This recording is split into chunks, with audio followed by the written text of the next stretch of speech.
అంటే చంద్రముఖి చంద్రముఖి చంద్రముఖి. అయినా ఈ కుక్కనో పిల్లినో పెంచుకోమనాలి గాని ఈ దెయ్యాన్ని పెంచుకో అనడం ఏంటి భయ్యా? ఏది పడితే అది అడిగేటివేనా?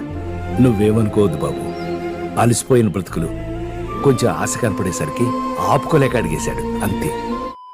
హలో అక్వమన్, ఇంకా మ్యాటర్కి వస్తే మన రెడ్ టైల్ క్యాట్ ఫిష్ కి ఒక మంచి పేరు పెట్టమన్నా. ఇంకా మీకు తెలిసిందేగా, ఏం పెట్టారో చూద్దాం రండి. మరి చూపించు. ఏది? హల్వా అంట. క్యాట్ ఫిష్ కి పెట్టిన పేరు హల్వా. జిలేబీ ఏం కాదు. ఇది జోకా? అబ్బే. తర్వాత వచ్చిన పేరు ఎర్ర తొక్క, యార తొక్క. ఇది పేరా? ఇదే పేరా? నేను నామకరణం చెయ్యన్న వీడియోలో తర్వాత వచ్చిన కామెంట్, స్వామి స్నేక్ ని కొని పెంచు డే 88. నేను అడిగేదండి, నువ్వు చెప్పేదేంటి? ఎన్ని రెండు వేసా? తర్వాత యూట్యూబ్ లో హైయెస్ట్ లైక్స్ వచ్చిన పేరు కట్టప్ప. కానీ వీడికి కట్టప్ప అని పేరు పెడితే వీడెక్కడ మార్కోకి వెన్నుపోటు పొడుస్తాడని భయమేస్తుంది. అందుకే ఇన్స్టాగ్రామ్ లో హైయెస్ట్ లైక్స్ వచ్చిన పేరు ఫ్లాష్ మ్యానే ఇప్పుడు మన రెడ్ టైల్ క్యాట్ ఫిష్ అసలు పేరు.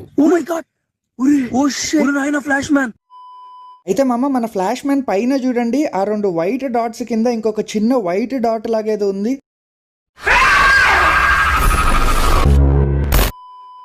హాబీలో జాయిన్ అవ్వడానికి సింపుల్ గా సబ్స్క్రైబ్ కొట్టి పెట్టుకోండి.